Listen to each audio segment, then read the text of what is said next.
Man. Yeah. We got complaints last week because we didn't have our names up. So. Oh, okay. We live, y'all. Just so you know. Yeah, we live. The live is in the corner. Yeah. Make sure you don't have it. Make sure you don't have no Jesse Jackson. Oh no, hold on, man. I had that. I got that Jesse Jackson nuts joint ready. Yeah. Oh no. Jesse Jackson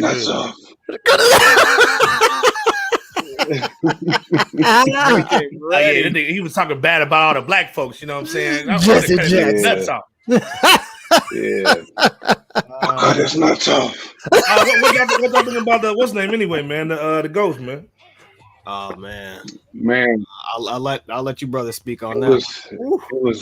It was phenomenal to me, man. Like I said, I had it 9-9-2.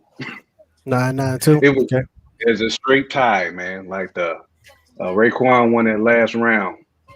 And pretty much evened it up. But man, it was a And they had so much more in the bag. That's what's crazy. And to me, there was better tracks they could have played. But I love them all. They could have played shit all night. All night. Oh yeah. And that's when you get to thinking, like, man, these dudes got a large catalog of just bangers. I mean, and Ghost went in the Pretty Tony bag. He had about 5 Pretty Tony cuts. Yeah. It was a good night for hip hop, man. In my opinion, it really was. It really was. It really was. People sleep, man, because Pretty Tony be having them creaming out there. They do. You know. My only thing is, I wish they were like, since they actually got merged with like a bigger company, like, hey man, you know, like almost like when we watch the NBA games on ESPN, like you can use the little optical app, you know what I'm saying? And then you have like 4 different angles, so I can choose to be behind the backboard, on the sideline, rail camera. I wish they would actually where, you know, they have 4 cameras and you could choose which one you want to, you know, watch. You know what I'm saying? Just to get an interactive game up a little bit. You know what I'm saying? Yeah. Since now you with a bigger company. Right. Yeah. No, that'd be dope. You know what I'm saying? No, which one? It was still lit. Like Jammer said, it was pretty even Steven from what I saw. So yeah, my thing is just like, hey man, like let's make a standard. So when we know we watching verses, it's not gonna be like in somebody's house one day, and then next time it's over here, somebody else's joint. Like at least the quality and the audio and the visuals are good. Yeah. You know I mean, I just want to know when I watch it, it's not gonna mess up because we in like Nelly's studio and they don't have no good internet. You know what I'm saying? Like you with a big dog, man. Nelly, you know what I'm saying? Shout out to Nelly. Yeah, shout out to Nelly. But how you gonna have the weak internet off in the studio, bro? But hey, that just, you know what? It just goes to a deeper problem, man. Because you know that like some internet connections to the hood, they just be bad. If your studio in the wrong location, ain't nothing you can do. You could call them all day and be like, "Hey man, give me the best you got." They'd be like, "All right, here's 5 megabytes. 5 megabytes, man. What you talking about?" Yeah, I'd be like, "That's the best we got." That's the best you got. Oh, that's what we got in your area. That's facts. 5 on it now. That's all we got is 5 on it. Hey man, if the church can get some good internet, man, a millionaire should be able to get something too. You know, you would think so, but hey man, trying to tap into that fiber up under the sewers and stuff, boy, it ain't been cracking just so far, man. Yeah, and they got all that overhead. You know, everything is so much overhead. Everything is overhead. You know, it not even really on is copper. that location, man. It's almost like Xfinity. Like sometimes all you can get is Xfinity. Ain't nothing else you can get. Yeah, ain't nothing else. Like, you know, a lot of cats only can get Spectrum. You know, yeah, that's all I can get. Yeah, you know, Spectrum Classic in the Midwest. It's like all you got. I'm like, man, it's my only option, just Spectrum, and it's only option. And AT&T, no, and it'd be the butt AT&T. And then AT&T be like, hey, we'll run the DSL to you. DSL, man, what the? Yeah, like, what am I gonna do with this DSL? I got the yellow cable. They yellow Ethernet cable running around everywhere. Yeah, bro, we get nasty into that tech talk. Yeah. Talking about we gonna boost your DSL. Well, if you don't know what you're watching, man, you watching the FRSHOUT crew first of all. FRSHOUT, you know what I'm saying? Like you watching the FRSHOUT crew first of all, man. You got the Camp Anna, Montana. Yeah, man. Campana Montana. Yeah. Campana Montana. You got that Bebo P. Goldie Fontaine? Goldie Fontaine in the building. Tonight, just trying to be fly for y'all for the one time. Hit that daggone subscribe button. Man, subscribe. Yeah, man. I still hate because we called some of y'all ashy, man. A couple weeks ago. Stop, as LB said. Stop. Where's your LB in the son? building too, man? What up, LB? You know it. Hey, man, living a good life. You know how it goes. Every day, 1 second at a time, man. Just last but not least, I'll usher you in the hostess with the mostest. I Dizzle, Mr. Iceberg Slim himself. Iceberg. Hey, man, we holding it down, man. We holding it down, man. Icy with it. That's right. What was y'all feeling like? So y'all watched the verses, man. So the verses was dope. Okay.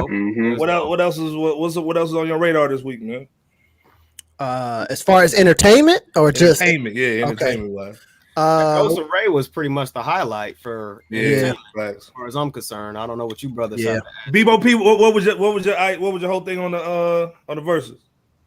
I mean, it's already been spoken. Just really that and I think you said ID. It was just a moment for hip hop and the culture. You know what I'm saying?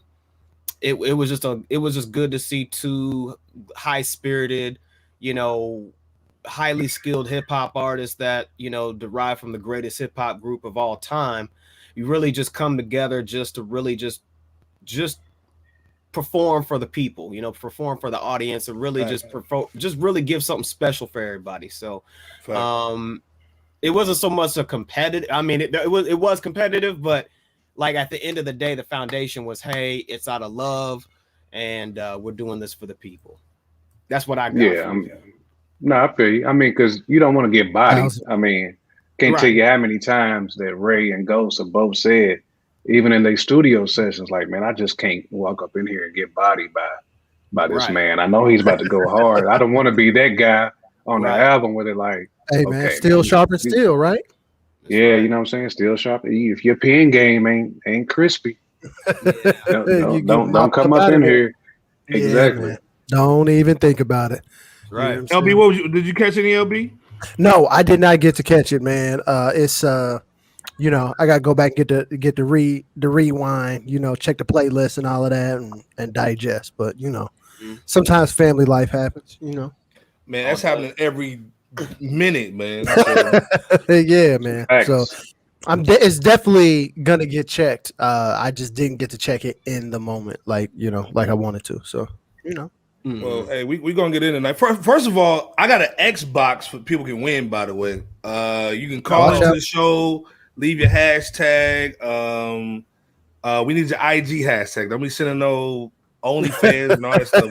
This is a family show. When you say Xbox, I hope it ain't that first gen. Like pick up local pawn shop. Me and Bebo P was talking about today. We in the information age, right? We used to be in the information age. Now we in the finesse age. So people finesse. So I'm glad you said that. We're not finessing. This is the brand new X series. This is the one that you want with your kid. This ain't the one you give to. I might need it. This ain't a re-gift. Let me get in on the contest. Let me get in on that, son.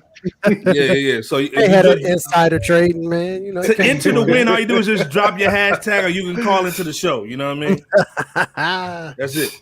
That's what's up. Hit that subscribe button if y'all haven't yet. Subscribe too. Subscribe to all of that. So first we got to talk about the Kanye, man. You know what I'm saying? Right. Forbes said he was we already knew he's a billionaire just by assets. Okay. So now they're saying he's a multi-billionaire, 6.6, and they ran off some of his assets. And just if you've been under a tree, let's play a little video real quick. Hold up, man. If y'all can hear this bull. Hold up, my guys. You got it. Richest African American in U.S. history.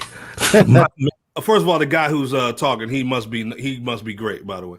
Rawthinning.com for all your news, by the way. Rawthinning.com. Rawthinning.com. Shout out to my man Kanye West. Can we say he's the richest African American in U.S. history? My man Kanye West is now worth a staggering $6.6 billion as revealed in a new Bloomberg report confirmed by Billboard.com. According to the private documents obtained by the outlet, Yeezy sneaker and apparel businesses, both with Adidas and Gap, are valued at $3.2 billion to $4.7 billion by a Swiss investment bank, UBS Group. As much as $970 million of the total is tied to Kanye's new clothing line with Gap under the Yeezy Gap label that the retailer is slated to release by July of this year, part of a 10-year agreement the party signed in June 2020. And let's not forget, Kanye sold more records than Beyonce and Jay. His music catalog is worth $110.5 million, according to a 2020 evaluation cited by Bloomberg. An unaudited balance sheet of West's finances provided to Bloomberg by his lawyer shows an additional $122 million in cash and stocks and more than $1.7 in other assets, including an investment in his wife's underwear line, Skims. Again, shout out to my man Kanye West, proving everybody wrong again. And for more of this, go to rawthinning.com for all your. So he's balling, right? But first of all, what do you guys think of the accomplishment of just even having that in liquid or even that in projected assets, LB? Oh man, I mean it's big, it's major. I mean, regardless of because we know that there's some some curious math here, some curious calculus, as far as like net worth and all of that stuff. But that's the thing, man. It's always gonna be like that. It's always a little, curious calculus about how much somebody is really worth. But like you really gotta take into consideration like what $1 billion is like.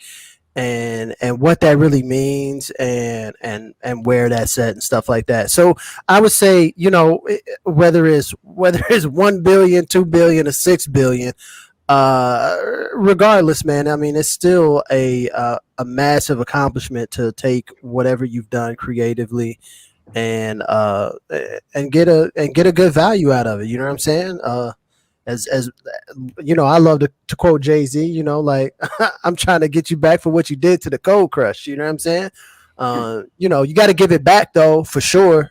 If that's really what it is, because like you are standing on the shoulders of giants. There's a lot of people that provided that opportunity for you to be able to do the things that you're doing right now. And don't get me wrong, man, he also knocked open a whole bunch of doors and things too, on his own. So I think regardless of whatever that number is, big accomplishment. Bebo P, man, what you thinking, man? Since you got the same amount of money too in the bank, so I mean, Goldie Fontaine swag, they know Uh, what it is.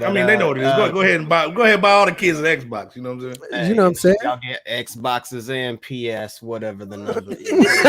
PS1, son. Go ahead and pick you out a PS1. But I mean, really, it's the same as what L said. It's definitely an accomplishment. Anytime, anytime anybody, can get an increase of wealth, especially a Black individual within the Black American culture, since, we're Black Americans and, we have a lot going on, challenges, challenge wise that we face. It's an accomplishment, as L said. So I don't really have much more to add or, definitely don't have anything to take away from that. I got to give credit where it's due. And, he's been making the right business moves over the last few years, whatever that number is. And, kudos to him making those right business moves. So shout out to Yeezy for hitting whatever that gross and net figure actually is. Yeah. Jimmer, what you thinking, man? Man, I mean, I echo what both them cats said, man. And shout out to Slimberg Ice for dropping them bars on that raw authentic piece. Slimberg doing the damn thing. Hey, but man, we're trying to hold it down. Yeah.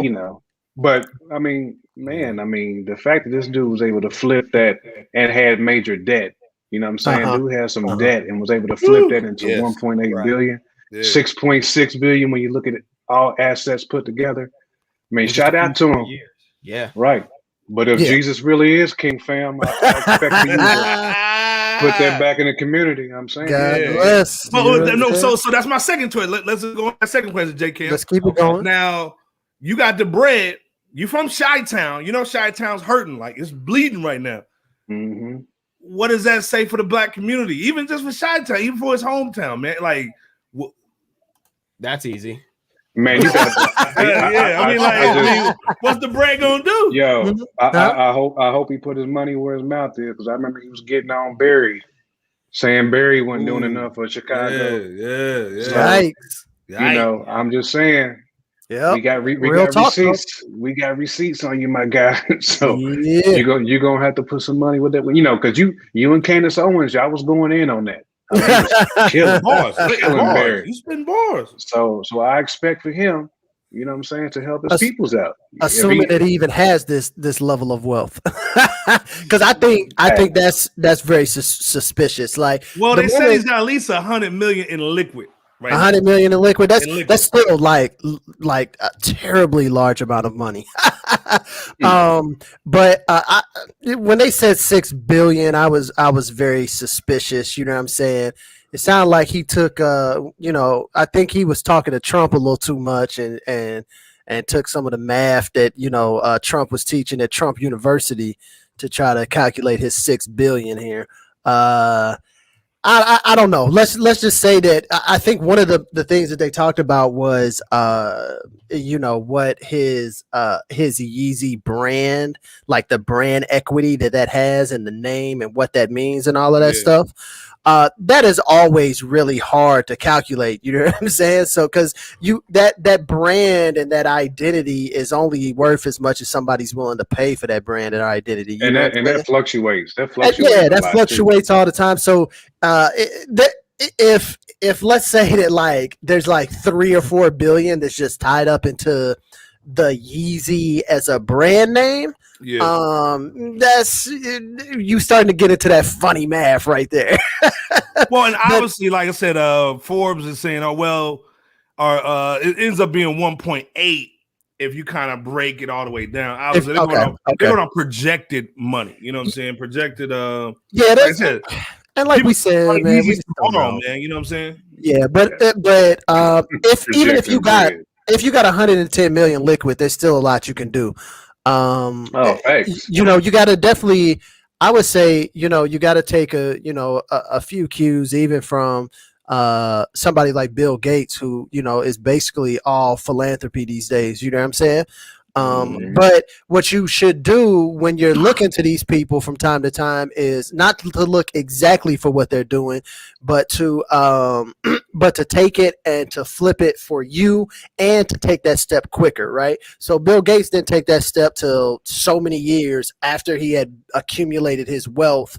Then he decided to be, essentially a philanthropist and give away all of his money for all intents and purposes. But you know what, like as a black man and as Yeezy, and like you said, you want to be the king of Chicago, go back to Chicago and make sure that everything is taken care of. And when they ask where the funding came from, it better be clear that it's from like Yeezy or whatever. Or even think about what Derek Jeter did for what was that I forget the city in Western Michigan that he's from or whatever, but he basically, they said an unknown donor, but he was the only guy from there. Unknown donor from Evansville, Indiana. Yeah. He gave the richest guy from there. Every kid that graduated can go to college for free if you live within that town. You know what I'm saying? And instantly the value of the houses in that whole city just like went through the roof. Now, you know what? Some people, they chose to be like, oh, F it, I'm taking this money and run. And they sold their houses like instantly. Like, oh man, I got another $20,000 on the value of my house. They sold it and they took $20,000, they pieced out, right? But at the same time, like, hey, everybody from that city, and don't get it wrong, this little city in the western part of Michigan is a lot smaller than Chicago.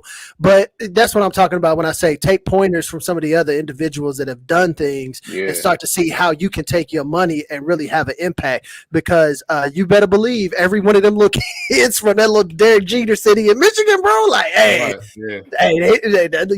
man, I'm over here at whatever college because of Derek Jeter. Like, let's be clear, you know what I'm saying? Yeah. And that could be the same thing for Kanye, if he could find some way to do a few things like that. Shout out to Kalamazoo, by the way. You know what I mean? Kalamazoo, that's what I was thinking. Shout out, you know what I mean? Yeah. So that's what Derek Jeter did with the unknown donation or whatever. But there's a lot of opportunities to do small things like that, big things, and you want to pick and pull from a lot of different people and see what they're doing and then apply it to yourself. You know what I'm saying? But that's an everyday gym, right?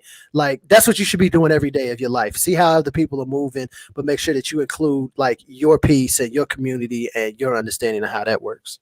Bebo P, let me ask you this, man. Why do you think Kanye hasn't done anything in his community yet?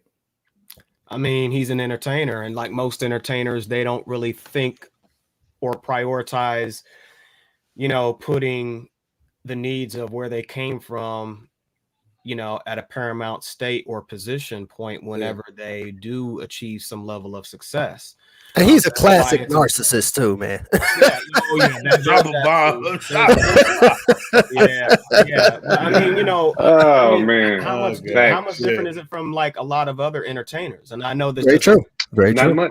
Not much. I mean, you got Trey the Truth, who's nowhere near the financial, who doesn't even have anywhere close to the financial portfolio of Kanye West, but he's out there. He's breaking sweats. Yeah, he's breaking the sweat. Breaking sweat. Yep. He's paying rent and bull. He's paying utility. Facts. And we don't begrudge any financial come up that he's recently made, as we just stated a few minutes ago. At the same time, at the end of the day, you gotta be a businessman too. Yeah. You can be a businessman and still come back to your community, like you said, J Camp. You know what I'm saying? Hey, go back to Chicago and pour back into the community. So do I see this being a win for the Black community? I personally don't, and I hope he proves me wrong. I hope I'm wrong too. Yeah. But I will interject on that. I would say the one beat, a little like lower tier thing that is good for the Black community. Lower tier. It's the lower tier joint, right? You know what I'm saying? Jumping the proverbial shark. Is that they are seeing how a Black man has done it though, and how he broke down a few walls and barriers and stuff. So that is invaluable in itself, but it is like a lower tier one there. You know what I'm saying? How many Black men have become successful and, individuals, who are nowhere near the financial capacity of a Kanye West or whoever have been able to become successful, but because we just simply watched. Yeah. You know what I'm saying? And don't get me wrong, having a staple or a role model or whatever you want to call him or her in our culture that does make it is very paramount from a point of symbolism, but we need the substance as well. Yeah. And oftentimes it's not oftentimes it's the lack of access as to why our communities are failing. And if we don't have somebody reaching down in order to pull us up, then symbolism ultimately means nothing if we don't take those resources that God give us in order to reach down in order to help our own people. So drop a bomb for that. I mean, because if you're not going to invest in the community, at least invest in other Black people. Make other millionaires. Drop a bomb. Hey, Jimmy, you're preaching, brother. You're preaching. Do what Master P and them have done. With some of these NBA cats now who are retired, they buying up these dispensaries, but at the same time they employing all Black people though. Or even trying to cop a HBCU, doing something, man. You know what I'm saying? Like doing something. Yeah. there's a lot of opportunities out there. We're just throwing out the things that come, top of our mind right now. But there's plenty of opportunities out there. We don't have near the money or the access. So there's a lot of things that we probably can't even fathom or think of because, all I'm talking in is hundreds and maybe thousands. They're talking in millions and billions. You know what I'm saying? And so once you get to a certain level, there's a whole nother level of play. There's a whole nother playground, per se, that you can get into to sort of like you said, impact and affect the community and your people. Because, as Bebo P laid it down clear as day, like, hey, Trade the Truth is out there, and we ain't gonna see Trade the Truth on any of these millionaire charts that we look at. You know what I'm saying? Right. But he's still out there and he's still giving back and he's still doing the things. Or hell, even if it's that, hey, here's $100 million to Trade the Truth to expand his thing and to keep it going and to make it a reality. Like that's another way. Hey, impact the people that's already got boots on the floor if you feel like you can't really get the boots on the floor. You know what I'm saying? So there's a lot of ways to do it. Yeah, and to add on to what you said, El, here's the other component, behind closed doors. A lot of these stars and entertainers are chosen. True. So true. You're getting deep, brother. You're getting deep, brother.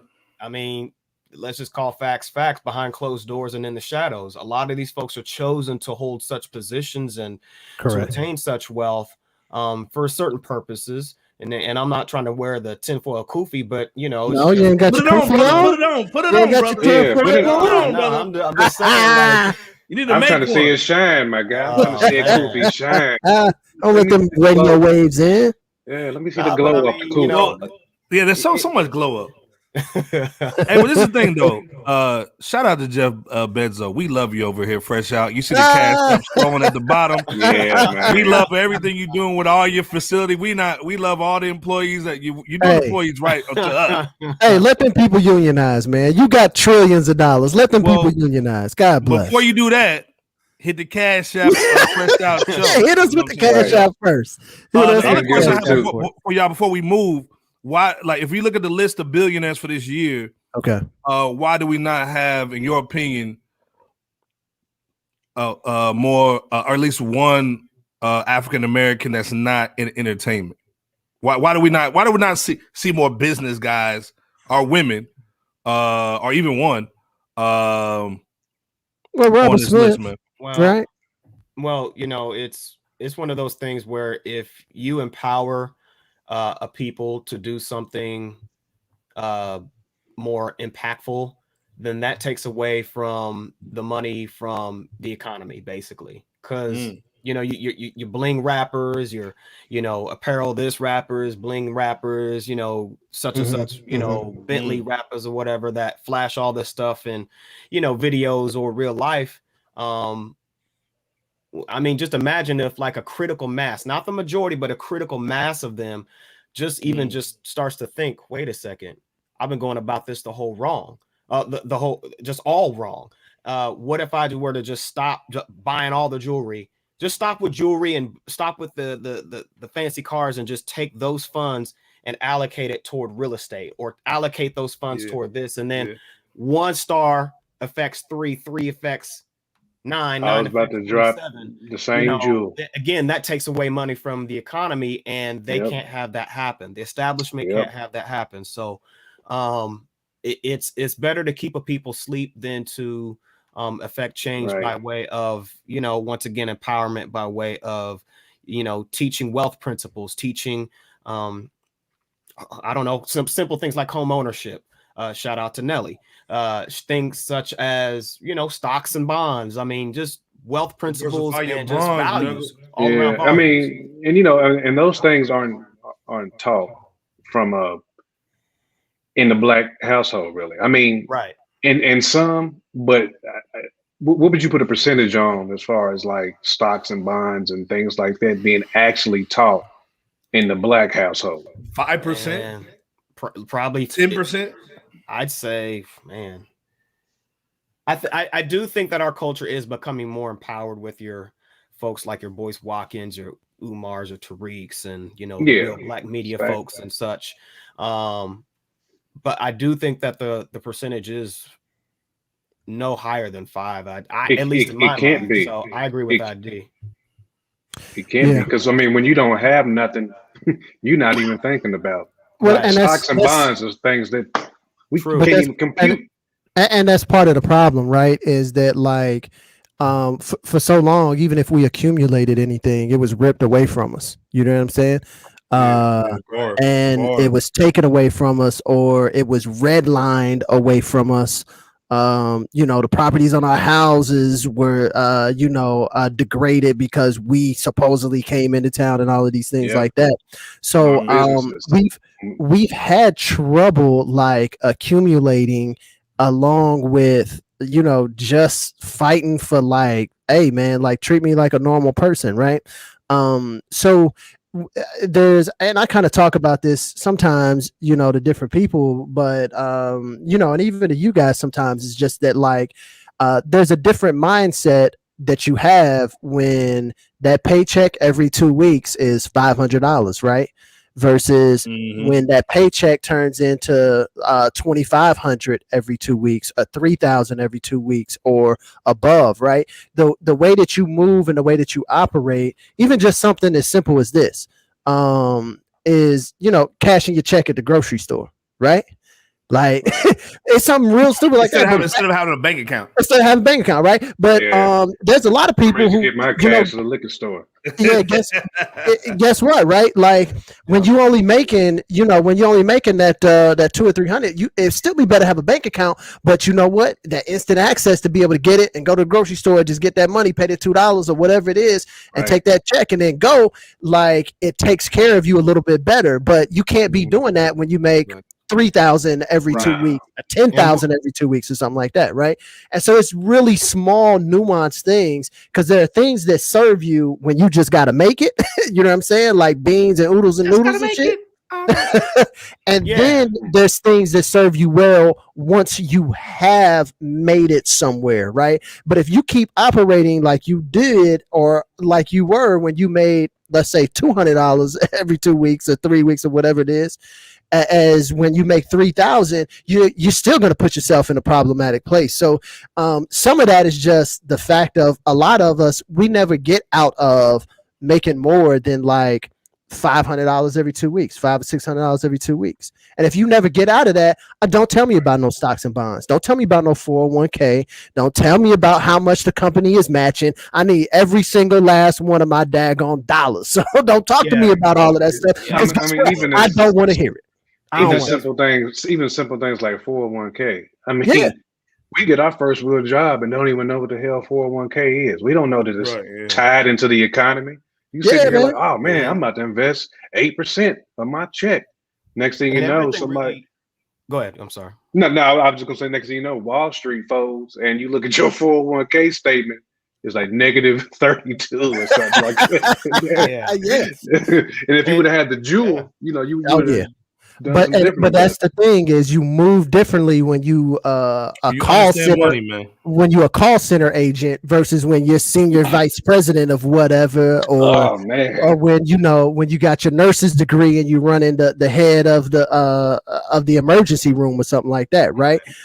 Don't you move totally different when you work in collections. When you gotta call people and be like, hey man, what that $300, man? Come up off of it. Sell that boat in your driveway. Right, and then your ish end up coming up. And really, what it comes down to, because I know we're doing a lot of financial talk, but really, we need to. What it comes down to is mindset and values. True.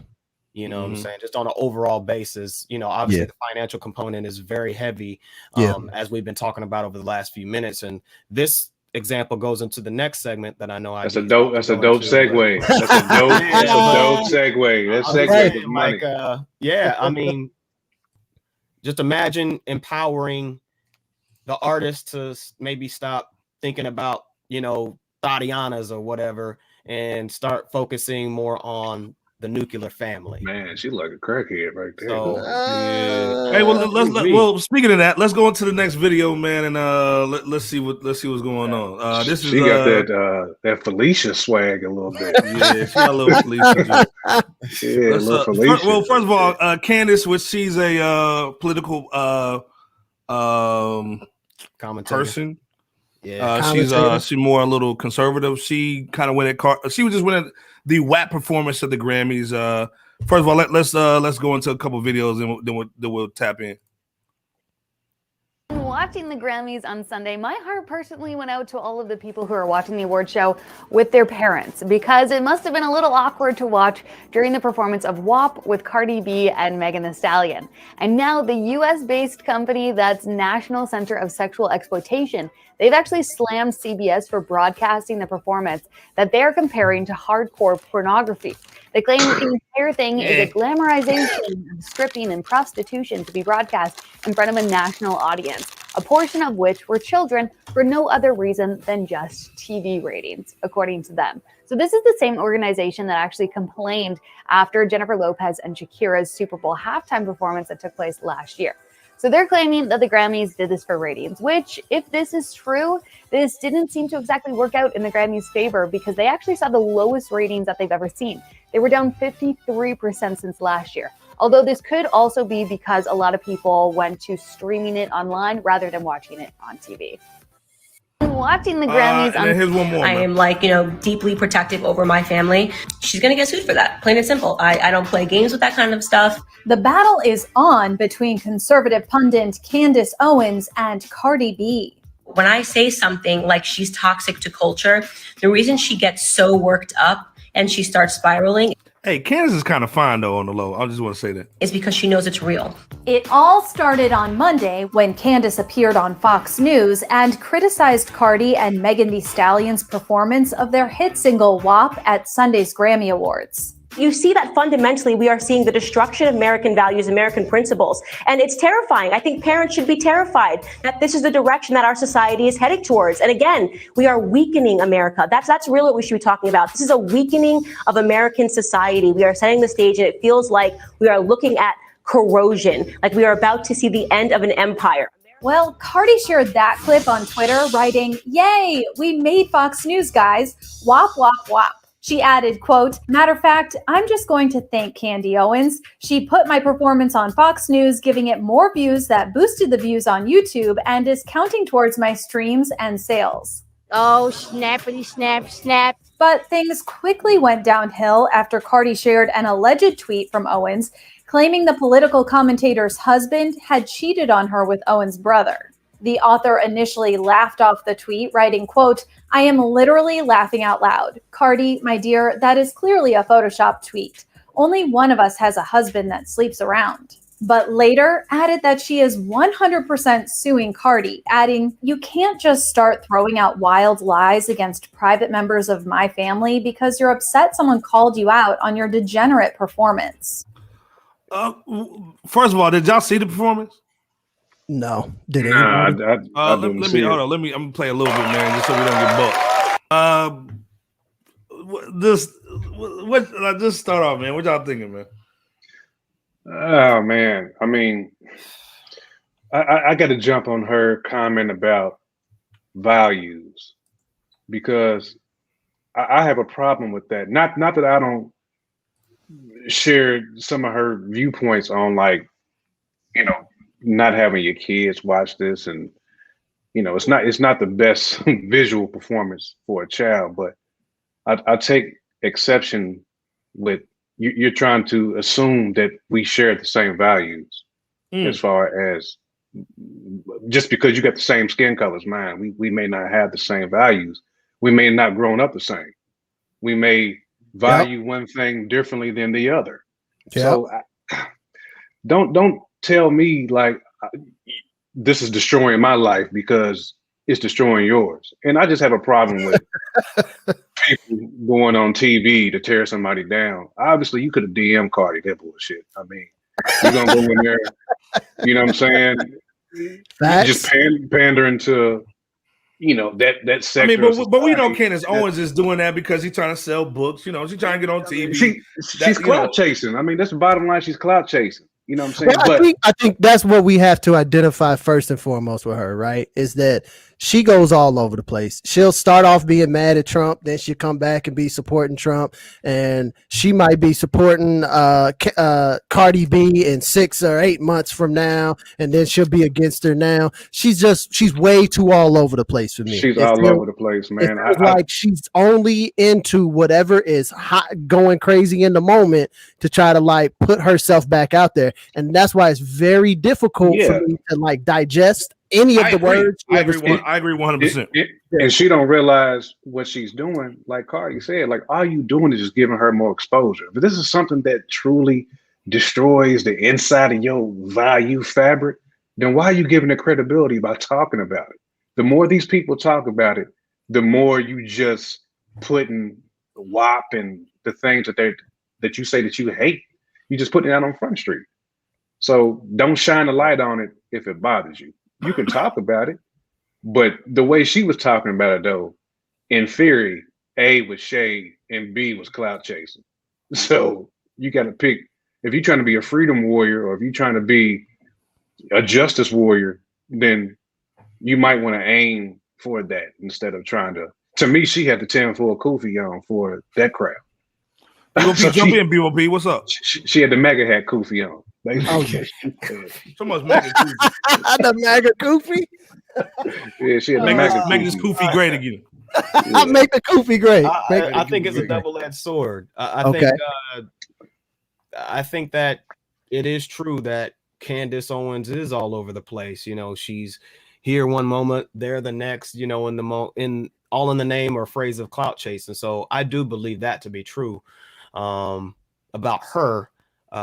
Regarding her specific statements about Cardi B and Meg Thee Stallion's WAP song, yeah, she's right. She's right. I'm not saying she was wrong. She was definitely right. I'm just saying, like, to me, mano y mano, like you can get at that person, but don't get mad when they come back at you. Right. And so now you want to flex. Well, you did just spend 7 minutes, coming at me like, hey, I can get a minute or two in. Right, and trying to put her on black. Come on, that is not the forum or the people or the place or anything. If you're genuinely concerned about this person's impact on the community and the culture, there were plenty of other mediums that you could have taken that to, that you might have been taken in a little bit more seriously than Fox News with Tucker Carlson. You know what I'm saying? Like, as soon as I heard Fox News, Tucker Carlson, I honestly almost just turned my ears off. Not that I do. I listen just enough to get the gist, because I always want to know what's going on in every single part of every area. But it gets hard to digest at that point. Well, this is the thing. Let's take the messenger out of it. Let's take the messenger out. Let's say it's not Candace. All right. Okay. What was your thoughts of a performance like that on prime time television? Because Cardi B always says, my music's not for kids, it's for adults. But they play it on prime time radio. They play it on prime time, whatever. She's booty and bussy humping on prime time television at the Grammys. And obviously, the numbers are down, and that could be because of streaming, whatever. Right. I'm not gonna say it's because of them. Yeah. But take the messenger out. What do you guys just think of the performance? And also, we older, you know what I'm saying? So we come from the MC Lights, the the Queen Latifah's, Lil Kim, kind of took it to another level. Come from the Lil Kims too, you know what I'm saying? Right. Yeah. So, but they weren't playing that Lil Kim stuff in primetime television. You know what I'm saying? Obviously, there was a little bit more. The FCC was a little different back then. But obviously, hip hop's evolving, especially it's evolving for women. Right. Just what's your take on the whole performance, even as a parent, or even this? Because obviously we're everything. Your parents, you're married, and you got kids. So what's your guys' take on? I'm gonna let J Camp get this one. I'm gonna just start off and say that the key to this one, the very big key, and the thing that we got to focus on, as far as what you mentioned, ID, was in prime time television. I think that's we're gonna keep it in that frame right there. Frame. Yeah, let's keep it in that frame. I'm gonna let J Camp hit that. All right, go ahead, Jay. Yep. I was gonna say, man, I mean, the Grammys made a conscious decision to put this out there, knowing what type of music it was. Yeah. So to me, if you're gonna be mad at somebody, you got to be mad at the Grammys. I mean, almost. You know what I'm saying? And it shows the power today that hip hop has. Because if you putting WAP on at the Grammys, how far has the Grammys truly fallen? But B, the Grammys was just like, hey, we're gonna put this WAP out there, whether y'all like it or not. Disney wouldn't do that, you know. But but Cardi did that. I mean, not Cardi, but the Grammys did that. So it's hard for me to really just get mad at Cardi in this instance, regardless if it's puts a stain on what we feel should be displayed by women on primetime television, especially Black women on primetime television. Right. Would I have my kid watch that? Heck no. But at the same time, the Grammys made that choice, man, to put that out there. So and let's be clear though, Cardi and Meg also had the option to say yes or no. True. To that performance as well, right? So there is definitely some onus on the Grammys, right? The Grammys own some of this, you know what I'm saying? But Cardi and Meg own some of this as well because they also have the choice to do that. Whether they think they do or not, they do have the choice to they want that bag. That's a big bag. Grammy is a big bag, man. That's probably what they're going to tell us. But at some point, like your integrity, your character, I agree with that, and who you are as a person has to come before the bag of money, especially when you're getting plenty of bags of money. I'm not saying that they don't need this, but you do have to think about those things as you start to elevate and as your audience starts to expand and things like that. Everything that you could do when you was just a mixtape rapper, if you now are in pop territory, you might want to be careful. I'm not saying that you shouldn't do it, but you gotta navigate those areas because also, hey man, these people will set you up and trap you too, and they'll have you out here, shucking and jiving and singing and dancing, and you don't even realize that they just set the trap for you as well. You know what I'm saying? So you got to be very how you just eloquently put that, L. Like that's my point with Candace Owens. If you're gonna come at Cardi, like come with that fact. Like think think about what you're doing. Okay. You know what I'm saying? Like you had a decision to make too in this process. You could have said, nah, you know what? Somebody some little girl who really loves me might see that. So so subconsciously, she put the bag over self-respect to me, over self-dignity. So, Bebo P, how are you feeling about it? As far as we removed the messenger, we removed the Miss Candy Owens, as Cardi B called her. Candy. How are you feeling about like what was said and what was out there and how it was handled? It's like what I said a few minutes ago. It's a two-edged sword in that, as far as the message is concerned, Candace was right. Okay. We're looking at the deterioration of Western American culture when it comes to over-sexualizing things in prime time. Okay. And that performance was just further proof of that, adding gas to it, to an already lit fire here. Who was this tasteful for if it was supposed to be tasteful? I'm sure Maxine Waters can tell us, since she said the song had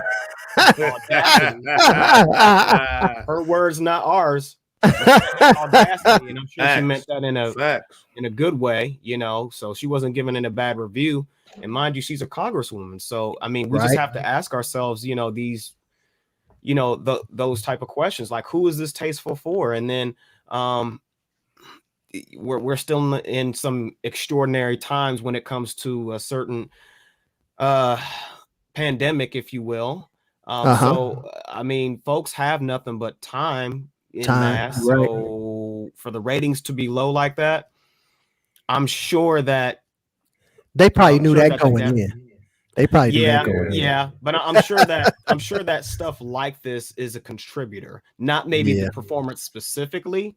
Who knows, unless you look into the the stats and the specifics behind the scenes, right? From a marketing standpoint. But I'm sure that stuff like this is a contributor to such low ratings, being possible proof of what's going on. So it's not something that should be shown to kids at all. And yes, you've had performers that have, there's some performers that have busted it down in a whole lot of skimpy things in prime time before.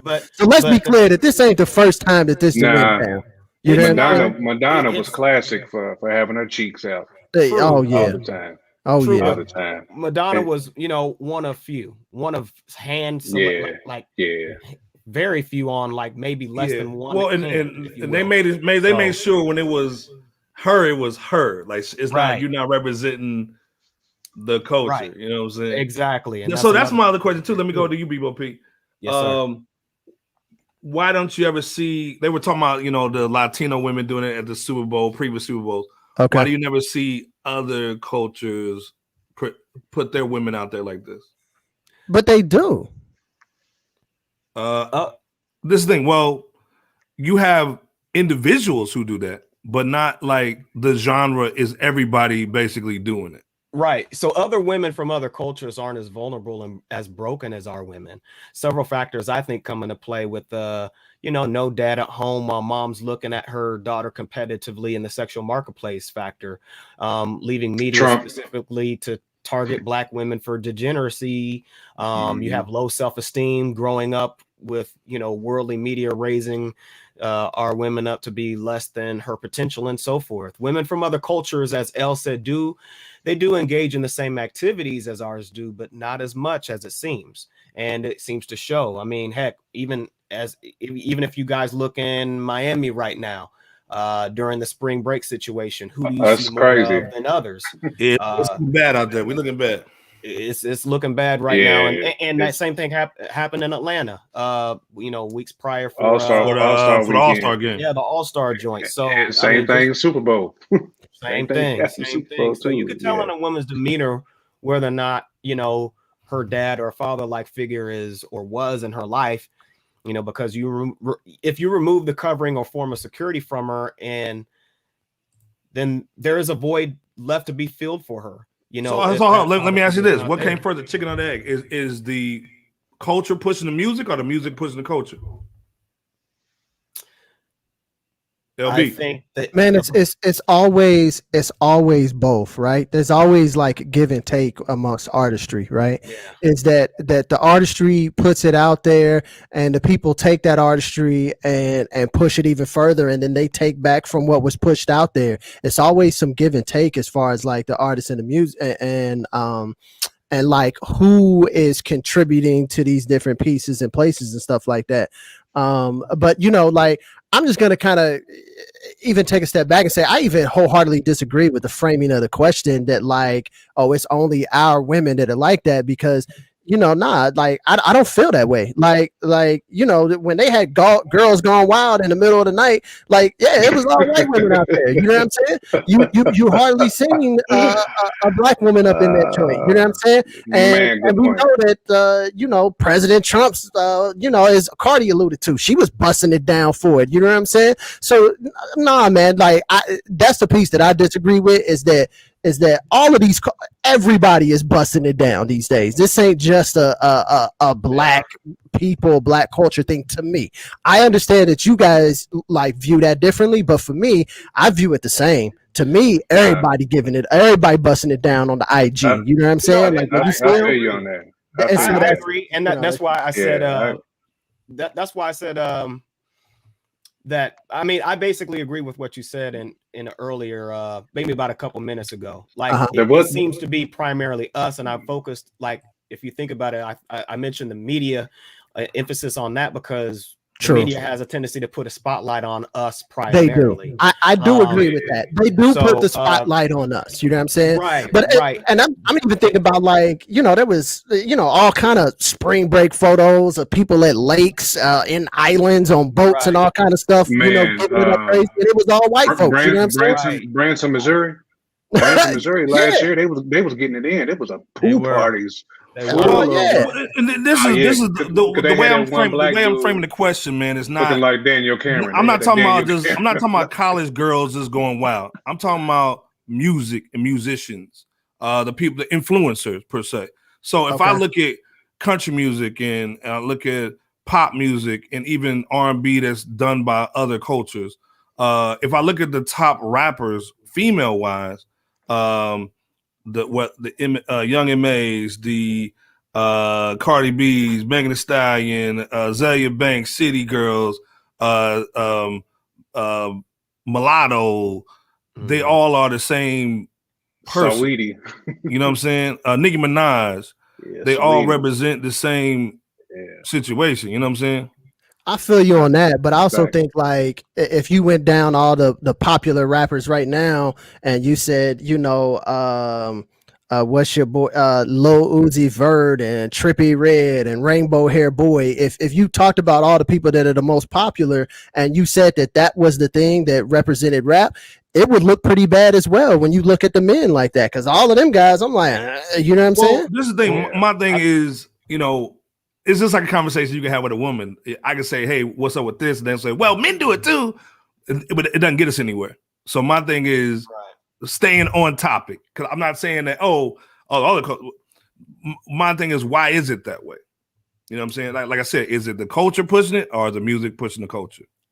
I think it's the culture pushing it, man. I mean, because ever since Salt and Pepper, man, people been dropping it down, even doing the butt. Like they was doing it in the 80s and the 90s. This is just a natural progression. But in the 80s and 90s, you had balance between, you had PM Dons and I don't disagree. You had more balance. There's no balance. But if you think about it though, too, when Salt and Pepper was doing that, they was on their Kid and Play. They had.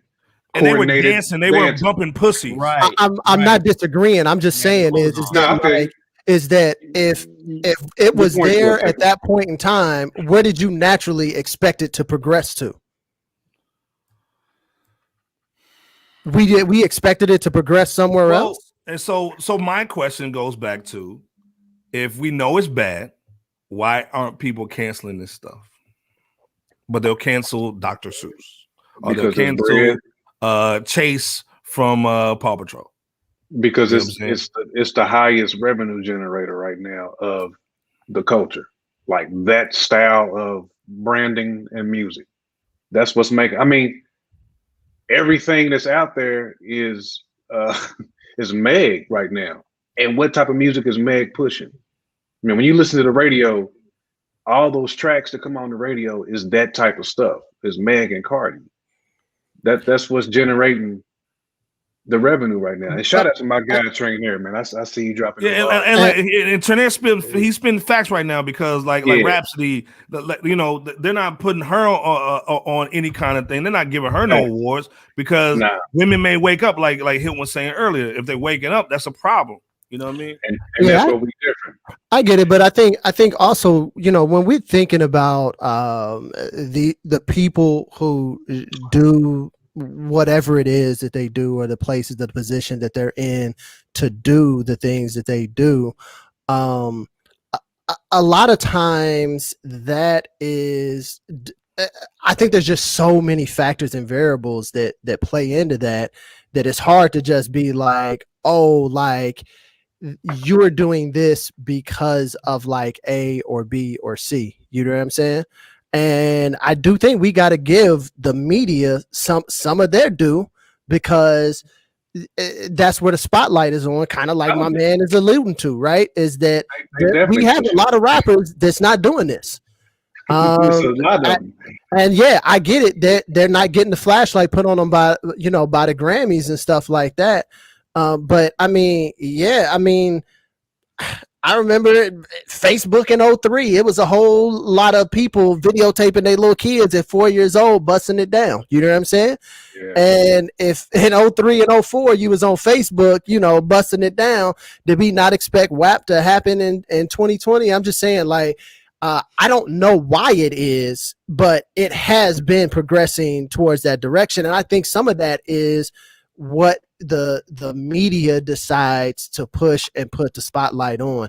And as Black people, as we start to grow and mature, not only in our entertainment divisions and our ownership and other things like that, we'll get a better chance to push the narrative that we would like to push. But right now, we're not there. We're not there to be able to push that narrative. Well, listen. Let's even go to R&B. If a female R&B artist came out with a song called "I Love My Husband," he's such a wonderful man. He's giving me everything. It would go double wood. Right.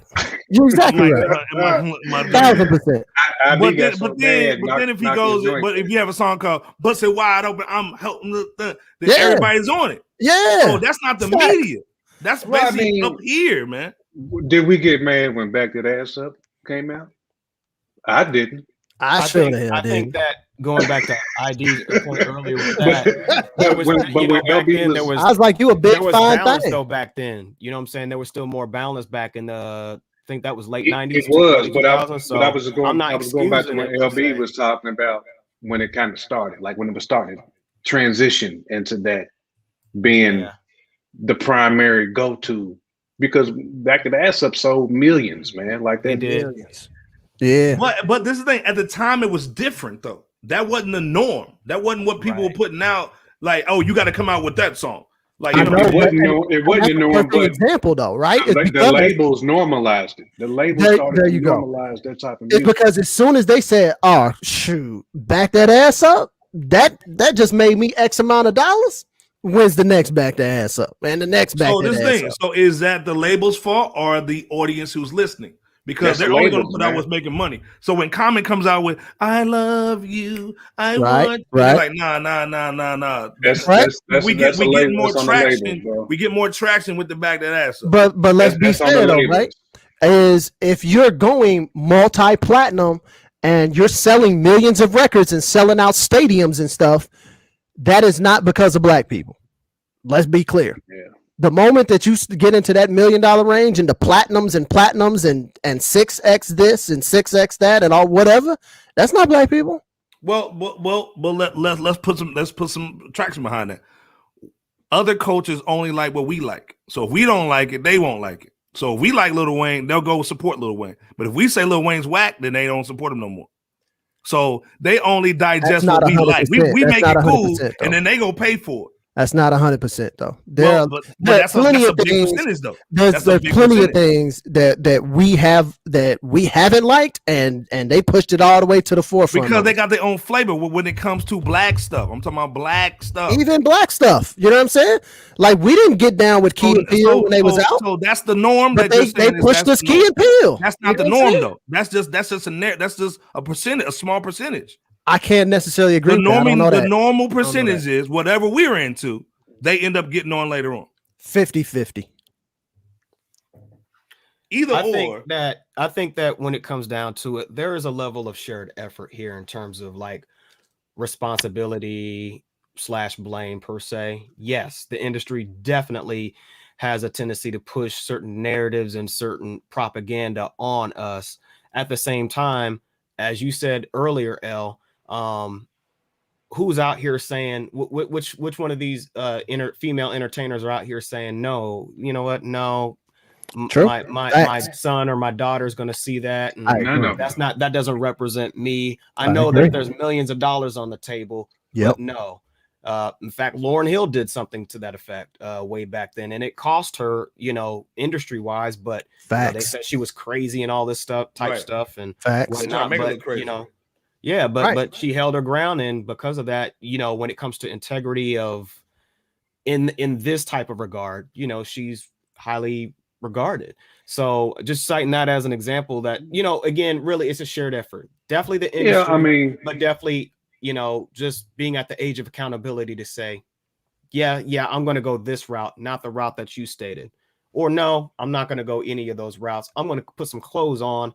I might, shake a little something every now and then, but for the most part, I'm going to represent myself well. And you can't tell me that a neo soul person can't sell with black people. Come on, man. Them little jazz festivals, they can. Little fest, they be popping. They can. You know what I'm saying? They don't put the money behind it, or they don't give it enough traction on radio or anywhere else. You know what I'm saying? They do. Me, and that's part of that media machine that's like saying like, hey, we can drive pieces and parts of our culture 100,000%, right?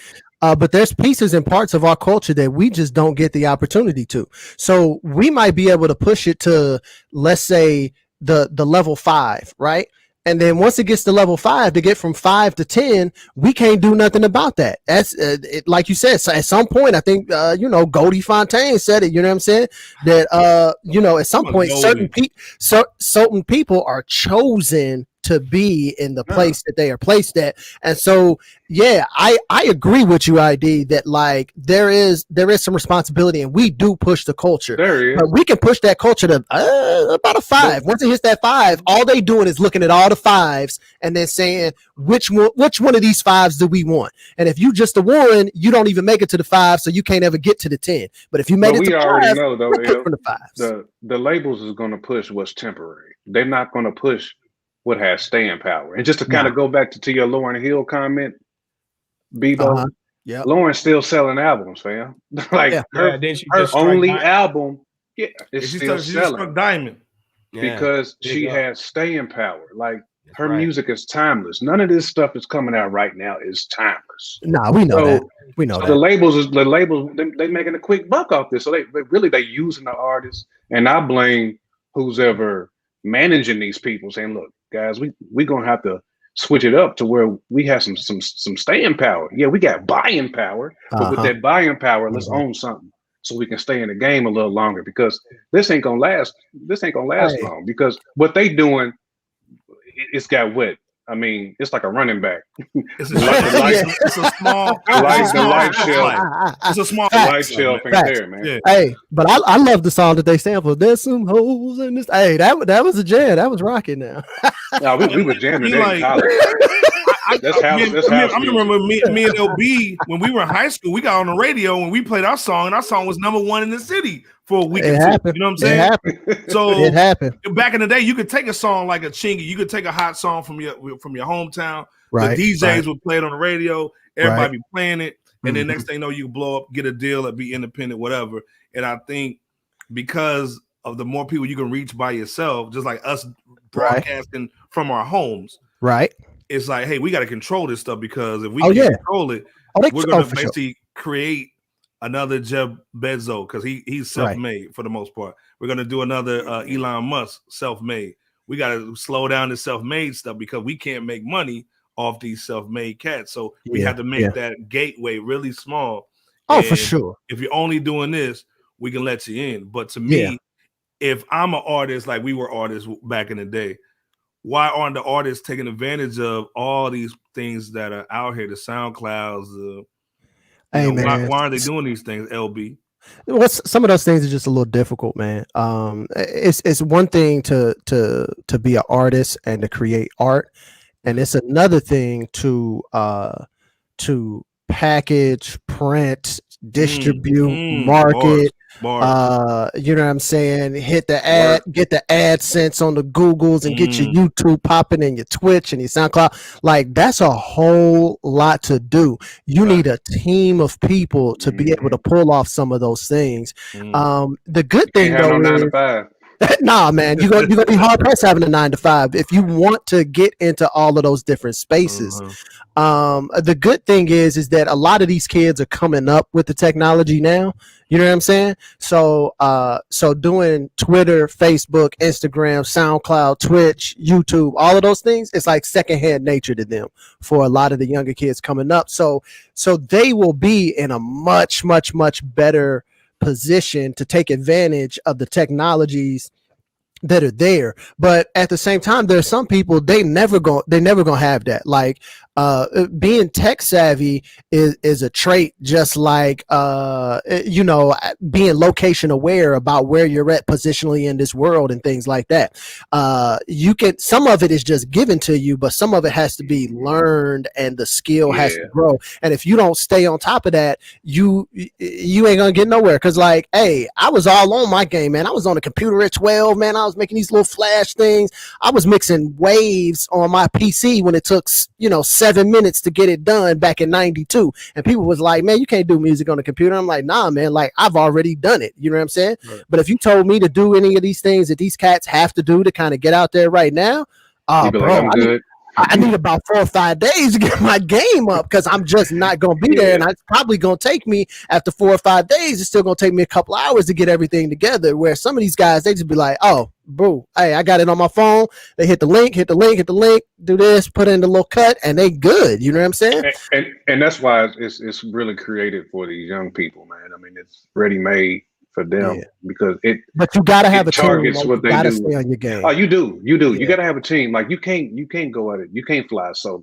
You can't. It's impossible. Well, this is the thing too, man. I'm gonna go back to what LB said, which is like, you know, from the MC Lights to Lil Kim's and now, if we know things are gonna progress in a certain way, which is not a positive way, who's gonna stop? Who's gonna put the stop to it? Because this is the thing. Right now, if we had a girl twerking in the background, we get shadow banned right now. You know what I'm saying? If the men did it, but if the women did it, it's a whole nother situation. So true story. But the whole thing is, who's gonna be the person to say, "Hey, this is not cool"? You know what I'm saying? When even the women aren't even speaking out and saying it's not cool.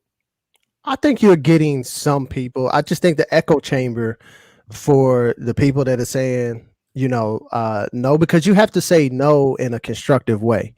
You can't be saying no. This is because if you say no, it's like that's the empowerment thing. You know what I'm saying? If I can't do it, you're controlling me. And there is some facts to having autonomy over yourself. You know what I'm saying? Like having autonomy and being able to do what it is you want to do in the way that you want to do it. There is a lot of power to that, but also, you know, hey, you know, go ahead and go to your comic books with, you know, with great power comes, you know, great responsibility or whatever. You know what I'm saying?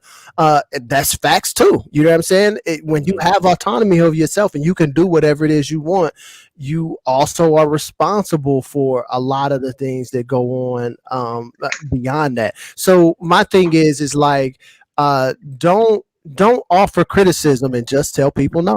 Don't do that. Don't do that. Get it like this. Get it like that. Whatever. I don't want to hear all of that. Thing. What if there was a thing where we can't show that before 9? You know what I'm saying? Or we can't play this type of music on. Well, and even like in the daytime. Like you and I talked about, I said the key to this was prime time, right? Mm-hmm. This didn't belong in prime time, which is where I think that some of this got escaped is because when we used to see it from the Little Kims or the Nicki Minaj's prior to this moment right here, it was probably on like the BET Awards or the MTV Awards. It was on cable. It wasn't easily accessible. It was probably at a time that you couldn't necessarily get to. And then sometimes you wouldn't even see those performances because they wouldn't make it into the main show, and you'd have to try to They wouldn't even show the rap. They wouldn't even show the rap category in the show. Yeah, and that's a whole nother beef I got with the Grammys is you can show this as a show, but a lot of the rap category winners didn't even make it into the main show, but this can. Right. So it's a whole lot of beef I got with the Grammys in this, and some of it with them because they did have a choice. But I do think that was kind of the difference, right? Is that stuff used to end up in MTV and BET land, and it didn't make it into prime time. And I do agree, we have to be careful with the prime time, right? And I'm with you. Maybe some of this just needs to be delegated into places that are a little harder to access so that you can reasonably be like, hey, my kid don't need to see this. And I don't have to worry about is this okay or is this not okay? Well, my guy T Nelson is over here dropping jewels, man. He said we have to change what's going on in our homes, communities, the hoods first. Then the music will start to change, which I agree with that. I agree with that 100%. BOP going on that, man. Yeah. BOP going on that, me, bro? Yeah. Who, me? I mean, just again. Yeah, bro. It's on you. Yeah, he's right. BOP drinking that wine. That's swine. Niggas on me. Niggas on me. Niggas on me. You sure it's on me? Because I'm about to take a swig. Yeah, what you? Cody Fountain. You got that Erkin jerk. You got the EJ. Hit it on the head. It starts on it. Ultimately, it starts with the culture. Yeah, because the industry's going to do what the industry's going to do. They have their agenda. They're going to propagate whatever they want to put out there, or for whatever specific or ulterior motive or reason. But us as a people, we have to be the ones to start by saying yay or nay, depending on what the circumstance is. So it starts in the homes and how we are raised, but how we raise our children who's going to come after us. It's a community situation as well, where it takes more than one person, more than one family. It's going to take a critical mass of individuals, like I said before. And, from that point, once a critical mass is reached, then perhaps we could start affecting some change within the industry, perhaps. But it starts with us, regardless of how the outcome is. But let's be clear, what LB saying though, where when you start restricting things, that's when everybody starts, going, oh, you're banning me, you're oppressing me. I get it. But what's the end game? What's the point? When does it say, hey man, we're doing too much, man? Well, I think really, man, the thing is like we can't swing too hard any one particular direction. You know what I'm saying? Because let's be clear, like stripping and popping and locking and twerking and all of that is a part of our culture. You know what I'm saying? It's a whole lot of songs that only got broke at the strip club. It's a whole lot of people who that's where they go. They go to the strip club. But it doesn't have to be mainstream. But that was back in the day when that was hidden and not mainstream. But that's what I'm saying. It doesn't have to be mainstream. But we do have to be clear that this is a part of our culture and our people and what our people do. It does not have to be mainstream. It does not have to be on primetime TV on CBS in that way. I completely 100% agree with that. But that doesn't mean that these types of things aren't a part of the culture. And we do need balance, right? You need to, if you don't have Rhapsody, if you don't have, a few of these other, female MCs out here that are killing it, then it makes this look even crazier. And I think that's what it is that we're not getting those people to pop from the 5 to the 10. Mostly it's just the people that are doing this. And that is where it needs to change, is that, like, guess what? If they would have had, a lot of other people doing good things out there, we wouldn't have been as concerned, with that, because we would have some of that balance. Last question on this, Jay Camp, man, if you on. I'm on. Are we old? And what's going on now, is that just the new norm, and we're old, and we're just, we just out of the loop, like, because we not in Miami, we not twerking on cars in traffic. Are we the old guys, and we're just old guys farting around saying, hey, you shouldn't be popping that pussy, are we old, and that's just the new norm now, man? We gotta get with it. I don't want to say. I'm sure Lionel's daddy was like, you guys that rapping that. Back that thing up, and you know what I'm saying? I'm sure they were saying the same thing when we were kids, and now we saying it as we get older. So we just out the loop. I mean, without a doubt. I mean, my pops are saying the same stuff. So I agree with what Trainer is saying, man. I mean, shout out T Nelson. For sure. We just gotta step our game up, man, and just be better leaders as men. I mean, the fact that we allowing this to take place, with our females. I mean, it is not to say that we not all for female empowerment and all that type of stuff, but it's the precedent that this sets. It's a slippery slope. It's a slippery slope. So yes, some of it probably is like, we sound like old dudes, but at the same time, we sound like smart men, because we understand that there's a gap in development from cats below us. Because we already see there's still 50-year-old dudes out here at the club, grills and white with a slingshot, with a sling that they just bought with their retirement money. Yeah, you know what I'm saying? That hair stone, man. 50 years old with a baby, like that's what you're talking about. Like, there's a man that's just missing. There's manliness that's missing. There's a authoritative manliness missing. I don't want to sound like I got my mega hat on, but you know what I mean. I'm saying, put that mega on, baby. Yeah, man. I mean, there's a gap of manly man just in the world today. I mean, when you got what's that little cat, man, that's in them Logitech commercials, the Lil Nas X, that's Bebo P's favorite artist. Lil Nas X. Lil Nas X is right. He's out here being looked at as a role model.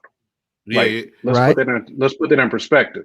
Right. So if you got Lil Nas X, Meg, and Cardi B, like what is that? What's the world coming to? What message is that saying? Hopefully that's not your only role models. If it is, it's bad business. But what other men do a lot of these cats got to look to though? Facts.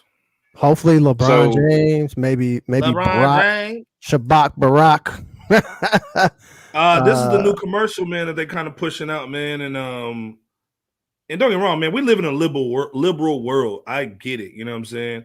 I'm all for it. You gotta represent everything's gotta be for everybody now. You know, nothing can be exclusive, but it's crazy how they always objectify the black men and women, like even the nails, and homie got nail polish. That's what I'm saying. Like this ain't promoting masculinity, man. And that's what we need in the world is masculinity. I'm sorry, man. In order for this world to function, we know you need masculinity, but honestly, the world is getting to the point where, like, well, if you basically say what empowers women, and then you take those same things and put those on men, they say we're toxic. But how are we gonna have an army? You're gonna have an army of guys that look like Lil Nas X out here fighting battles. But see, I think you got to be very careful because like we've had masculinity for a long time, and it has done a lot of bad things as well. No, that's true. But what I'm saying, I'm talking about masculinity that can raise other masculinity, not like gaps. Well, we've had women doing stuff, and women do good and bad things. Men do good and bad things. My thing is to start doing better things. You know what I'm saying? Well, and that's we got to do. You can't blame men. Men have basically made society. There's no women-based society, and women have never made society. So the whole thing is let's make it better instead of blaming the men. This is the thing. Sometimes men do what they gotta do because ain't nobody else gonna do it. You know what I'm saying? Facts. I think at the end of the day, we just gotta get better people in those positions. I don't care if it's male or female. Just get good people.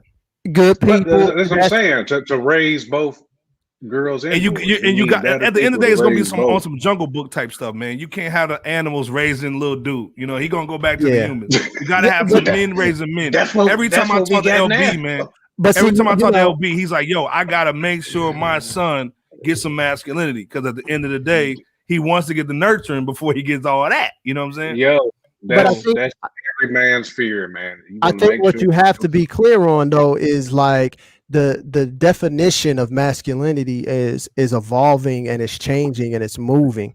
And a lot of people, when they hear masculinity, they only think of the masculinity of like like the 60s and 70s and stuff like that. You know what I mean? I'm not talking like tough guy like and I know when I understand that. You know what I'm saying? And I know that I know that everybody here on the panel understands that, right? That we understand what the evolved version of masculinity looks like, which is involved with like intelligence and caring and taking care of people and taking care of your community and things like that. It's both sides of the game. That's how we grew up. It's all of that, right? Yeah. But the reason I said we have to be careful is because there's a lot of people who will hear, "Oh, we got to make the world more masculine," and they just think of what this sort of frozen in time vision of what men is from 60s and 70s and stuff like that. So I just want to be clear that like we're talking about like what the current definition of masculinity is, because it can be a very precarious place for a lot of people. And we had to do a Sunday talk on that. We had to do a Sunday talk. That goes into a great segment that we got to talk about with the new guys out here that are dating the women. Okay, we got to talk about Quavo, man, and Saweetie. Mm-hmm. If you've been under a rock, Saweetie's basically the new Cardi B, and she's Cardi B on steroids. Like she's Thanos, man, with the WAP. You know what I'm saying? Quavo is a part of a guy group. They pretty much are. They've ran their shelf life like Jay Kemp said. They ran their shelf life, and so Quavo saw her 2 years ago. She was nobody, and Quavo basically was like, "Yo, I'm gonna build you up." He built her up, man, and now she's got a record deal. She's doing a thing, but obviously when you build something up, you know, it starts moving it on its own. You know what I'm saying? So now she's like, "Yo, I'm out." It's like a rocket, like a rocket. Yeah. And so she was on the show last week. I'm gonna play this for y'all real quick. And she said this thing real quick. Actually, hold on. Messed up my joint. All right, here we go. Like, for the first time in your life, a nigga's doing everything right. She was dating him at the time. But he just wants one threesome. Who's the dream girl to bring home to him to make all of y'all happy? Okay, so that's shopping sprees. That's good dick. It's all of that. Good dick, good. That's communication. Tongue in your butt. Picking up the phone, one ring. What's y'all thoughts on that? If the woman you dating said that she's gonna let you pick the guy you guys gonna sleep with. I'll let y'all tackle this one. No, go ahead, Bebo. You go first, man. You've been sitting in the cut, man. Go ahead, Bebo. Man, this. Please go in. Go ahead, Bebo. This stuff is, you know, this type of talk personally ain't my swag. You know what I'm saying? When it comes to interactions between, you know, men and women of a relationship nature, they do what they do, but you know, something like this is, it kind of goes to a similar situation of what we spoke about before with the prior topic, and you know, the course that the culture in this regard is going. I mean, not my cup of tea. Not my cup of tea. Because there's really so much that could be unpacked here, but I just unpack it, bro. Pause. Unpack it, man. Nah. Yeah. I mean, you're talking about a female who was built up financially from the guy, and now has this confidence, which is really disguised as ego, to say, when asked about a threesome, answer something in the form of a train. And again, let's be clear. At least for me, two girls and a guy is a threesome. That's two dudes and a guy is a train. That's what. Right. That's how I grew up. Right. So, but if you notice her face right after she said it, it was just nothing. After that, it's not like she said, "Oh, what I meant to say was that." No, she was. Yeah, she didn't fumble about her stance. she didn't fumble. You know, she didn't fumble at all. Again, to bring up, you know, threesomes or whatever in a relationship, you know, again, that ain't my swag, but you know, it just is what it is. But yeah, I don't know. I think if your girl's saying that, then I mean that really says something in not a good way. Is she for the streets? If she says that, that's what she's been for the streets. She's been for the streets ever since, you know, even before they hooked up. And that's the other component is that's what you get. Somebody like that. The red go flags in, please. The red flags have been showing. The red flags always show, but oftentimes we just choose to ignore them. Let's just keep it a buck until like the cherry on top of the ice cream is placed. We know the bowl's getting set and we don't say nothing because, you know, guys being guys, I'm not going to break this off because the sex is good or, you know, she's a trophy or whatever the situation. Then you get the ice cream, another red flag situation, same deal. I ain't going to say nothing because I don't want to mess this up. I mean, it's been an ongoing situation to some capacity. And, you know, now you have a statement like this coming out, and I'm sure it's not the first outlandish thing that she said, but who knows? Either way, she's a wild one. She's for the streets, and she's been for the streets ever since before he knew what a Saweetie is or what. When I look at stuff like this, man, I try to see what can we learn from it. You know, as regular dudes out here just living our lives. So, ain't nothing to be learned from this shit. She's for the streets. This thing. Well, me and him are still single, so you don't have nothing to worry about because you ain't worried about what's going on. No. Of course, you ain't got to worry about it. Nah, but it's about lessons. When somebody like this has the influence that she has, and women are listening to this, and these are the women that we have to somewhat pair bond with, or your son will have that pair bond with, it does affect you at some point. So, I mean, you like this thing. We had this stuff going on when we were younger, but it wasn't prime time mainstream like T Nelson said. This wasn't. I mean, like I said, this is Patty Patty, but it's this girl is influencing a lot of women, man. Right, and what you're looking at here is the next generation, or the next ongoing level of what we spoke about prior. Once again, so my man Quavo, he sees a woman, he says just like it. I would, hey, she looks good, she's fine because she's beautiful. I see her talent. I'm gonna invest into her. So I don't really see that as simping per se. You know what I'm saying? Because at some point you do have to court a woman, right? If you're a guy, right? You know what I'm saying? I'm old school. You got to court a woman. But would I buy her a Bentley? No, I'll probably buy a 2021. You know, I might buy her a Camry or something. But you know, like I said, this is the finesse era. You know what I'm saying? Cass's finesse, where I'll use you and then I get rid of you. And this is the reverse psychology of when we were talking about dudes not having pops around to kind of school into the game a little bit. This is the same thing with women seeing things that this is what she's seeing. So like when Hilton said she's for the streets, this is what she's seeing. So she's passing these bars along to her homies. I mean, this is the perfect example of you want that dessert before the main course.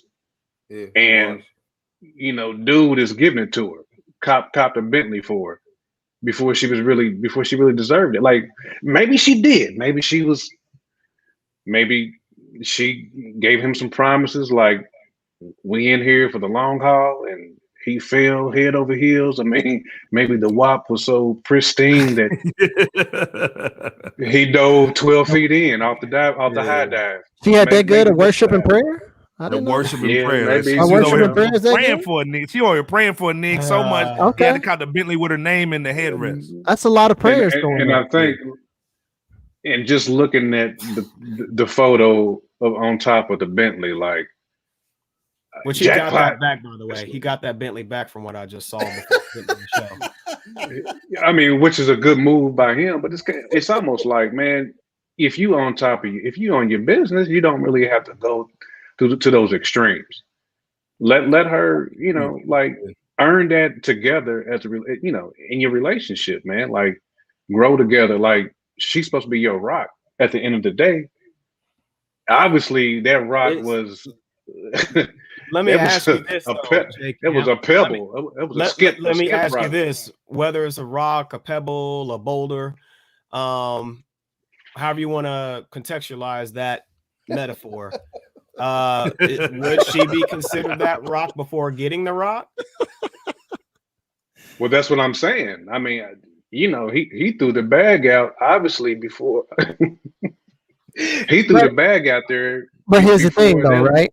He might have came out all right because he didn't get married to her, right? So he didn't have to. He didn't have to do the Dr. Drake. He didn't have to do the Kanye. So maybe, you know, honestly, maybe he came out okay. Maybe he knew all along that like at some point it wasn't gonna work.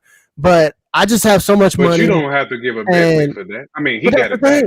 With so much money, and this is how you know when people are too rich. Because they ain't got nowhere to spend their money. So they just be like, all right, like I'm going to blow it. And you know what I'm saying? I'm going to be with this girl for a little while. And at least she didn't get half. All right. Keep it moving. This is the thing, man. But her comments to me it told me all I need to know as far as she didn't deserve no Bentley. That's why I said Hilton, she was a skip rock. Throw that right across the lake. and keep it moving and get you another. We had a couple of those at college. You know what I'm saying? We wouldn't wipe them. You know what I'm saying? We wouldn't wipe them. You know what I'm saying? We wouldn't take them home to mother after a situation. You know what I mean? Nah, because you already know our moms would have called us straight out. So you pull something like that. Oh yeah, no, we would have got pulled in the back 100%. And she would have said, "Oh, she's for the streets. She's for the streets." Man. Mama would have said, "Mama would have said she's for the streets." Man, she's for the I streets. thought I taught you better. Yeah, I thought I taught you better. You know she's for the streets. Man. Well, this is the thing, man. Shout out to Quavo because Quavo's a private dude. I love what he said on Twitter. He said, "Hey, man, I'm not going to talk about it, because obviously Shorty was trying to. Once this interview came out, they stopped following each other, and then she was like, "Oh, well, he was cheating. That's why I'm breaking up with him." And then he didn't. He said, "You know what? I'm keeping it private. I'll let you say what you're gonna say, but at the end of the day, like right." He kept it G. He kept it G. I give him that, man. He kept it G. A lot of dudes would have been chatty pattying over there, like T. Nelson was saying. They'd be over there chatty pattying. You know what I'm saying? Yeah. And I would have hit it with the red man too. So, okay, I'll be that then. Whatever you want me to be, I'll be that. But run that Bentley back. You know what I'm saying? Run them keys back. He had that thing towed back. Yeah. And this will be an amicable split. We call it. Oh my gosh. It's ridiculous. Yeah. Well, this is the thing. Another question I had. Really off the street. We used to seeing people that are big, the Beyonce and Jay-Z's coming together and even getting married, not even just dating each other, but just getting married. Do you ever think we'll ever see another star-studded couple in hip hop? We will. I mean, eventually. I mean. But what do you consider? I know. I mean, like they stay together. It's hard to tell now with the Uzi Verts and Rainbow Boys out there. I know it's hard, but I'm sure we'll see like a J. Cole like wife of a Rhapsody or something. He got a wife. He's already married. That's right. I'm tripping. My bad, J. Cole. I didn't mean to put that on your name. Yeah. You saying BOP? I didn't mean to put that on your name. No. I get what J Camp's saying. I think he's talking about somebody of that ilk. It's gonna happen. Per se that individual. Yeah, I got you, J Camp. Yeah. I think this. It's hard to not only see high level music entertainers stay in a relationship for the long haul, but it's hard to see just modern day couples exact that same lifestyle. Hey, shout out to LB and J, man. I salute y'all every day, man. Real talk. All day. It's what is the stat still like 50% of all marriages and divorce? I know it's still ugly, whatever. I think it might be higher with our culture, but I know what was you saying the other day, Hill? 80% have children without that are single or something like that. Yeah, it was somewhere around the 80 percentile figure. That's crazy, bro. 80% of the children have basically baby mothers with no fathers at home or in the life or something like that. Something to that dynamic. I'm gonna tell you, Bebo. They say in Africa, man, polygamy works. They say it's successful. That sounds like a headache. This sounds like a headache. It doesn't sound like a headache. Sounds like a headache. Salute to you can do it. Hey, man. They said it worked. I mean, the stats show. I mean, and that's popular. Iceberg. That's for somebody, bro. Not for me. I'm trying to find two good women to settle down with. You know what I'm saying? Well, I mean, life right. You know what I mean? But no, like LB said, man. This thing. Like I'm being dead serious, man. Like I wish more people would take each other seriously, and then also understand that at some point you will get old, or you will need somebody at some point, man. You know what I'm saying? And it's cool to finesse people while you're young and you popping and getting bodies right. But who's gonna take you to the doctor, man? Who's gonna get your medicine? Who's gonna get your pills for you? And you can't turn it off, and you can't be like, oh, I'm gonna be a hot girl until 35 and it's like turn on and find a husband of a good ilk. Like you guys, and shout out to y'all's wives. If the wives are listening, y'all got some good dudes, because at the end of the day, men want variety by nature. Yep. So if a man is basically, hey man, I'm with you, like what Quavo was doing. I'm with you. I'm doing what I'm supposed to do. I'm providing. I'm making you. I'm upgrading you. I'm doing things that you wouldn't do yourself. That's what men are supposed to do. You know what I'm saying? Real talk. And and like we chastise men for being on the nails and the little Nas X and bull. And Quavo, it can be called a simp. But in my opinion, he was just doing what OGs are supposed to do. You know, you're supposed to put your girl on, show her out, show her off, man. But hey, man, you know, he took it on chin, and I don't know what he did or what he didn't do. But hey, it's all none good. of my business. Whatever he did. But guess what? It's all got his Bentley good. back. Get the Bentley back. She's back out there. He's back out there. Didn't nobody get hurt. Ain't nobody acting crazy. So they could have went left. You know how the domestic violence go, baby. You know what I'm saying? Like, it could have went a whole lot of ways. But guess what? It all ended good. It all ended good. And you know what? And he still got all his masters and stuff. Whatever it is. You know, man, she didn't walk away with the music or nothing. So I mean, you know, honestly, to me, this is a good and decent situation. You know what I'm saying? They thought they was gonna work. It didn't quite work out. They go in their separate ways. This is all to the good. And if she's for the streets, she just is for the streets. And maybe Quavo's for the streets too. Who knows? And if they are, then just let them both be out there for the streets. And if they settle down for 2 or 3 years here or there, whatever. You know what I'm saying? Long as you ain't going around. She can get that trizzy. You know, cutting off people's craziness like that. You gotta let her back out, man. You gotta let her do what she do. You know what I mean? Regardless, sure. whatever. She wants that trizzy. She wants that trizzy, man. Let her get that trizzy and keep it pushing. Don't save her. Shout out to Project Pat one good time. And LeChat. Y'all need to listen to that if you ain't heard it, man. You need to learn about those that want to be saved. And LeChat. Hey, we went over on the time, man. So we're going to do this later on, but like real quick, man. Just what's your thoughts on the album, man? Shout out to Benny, man. Shout out to Griselda. Butcher coming. Right, the butcher coming. The butcher coming. What y'all think about the new album, man? From Butcher, man. Man, first of all, Harry Fraud gets an A for production. The music got the Harry Fraud. Yeah, Harry Fraud he's blessed Spitter, Currency. He's blessed. I mean, any underground cat who's just making moves that you can think of, Harry Fraud has been a part of their solo projects that have been bangers. Nice. You know, I like it, man. I mean, overall, again, I like the plugs I met. The first one slightly better, but this is a great album too, man. I mean, shout out to the Chains and Fat Joe and French, all those cats that the Fat Joe track was nice, man. Nice. Okay. Nice one. Okay. You see my heart, Mike. You see my little heart joints, man. I like that. Me and Jamar talking earlier. Yeah. That plug talk. 2 Chainz killed that. Yeah. That talking back. BOP, what would you feel on the project, man? I thought it was a solid one. I thought it was. I 110% agree with Jay Camp in that I thought that the first the plugs I met was a slight bit better, and I think maybe it was because there was a diverse array of producers on there with more perhaps what would you consider more notable features with your Black Thoughts, your Alchemist, Alchemist and Derringer, you know, right. And on this one it was Harry Fraud sounding like he was trying to match that vibe for this one.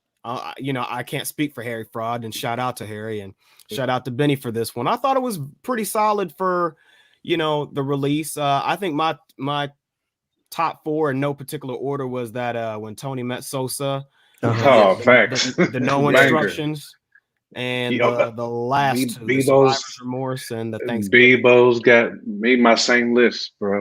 We must have been listening to it at the same time. That's my same track order. We must have. I think there were, you know, some, you know, maybe a couple cracks here and there, but overall, I think it was a solid project. So shout out and this being a great appetizer until we get the what would be, I guess, the official studio album that I'm sure he's cooking up as we speak. Yeah.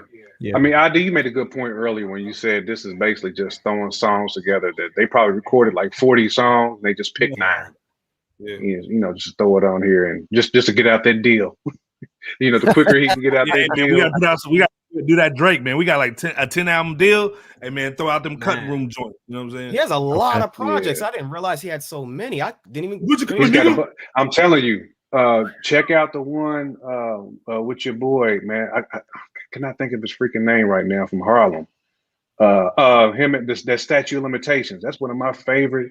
Benny and Smoke Dizza. Like that album is fire. I'm telling you. I like Smoke Dizzle. Smoke Dizzle is nice, man. He is. Man, like you that's like throwback underground like hip hop with Styles, West Side Gun, Jada's on there, Conway. Like that's if you want to hear some bars, like that album has it for you all the way through. Okay. Nice. And the production on there is money too. You know, gosh, yes. That's throwback Griselda, really. Like that sound is like more so throwback Griselda. Like I said, man, like to me, the album sounded. It didn't sound rushed. It sounded well put together. To me, it sounded like the second disc of the first disc. It didn't have definitely have some bars on the bars at A+ in my opinion. Yeah. Of course. Fat Joe, man, has got his big ass in that time machine tub, and he's holding it down.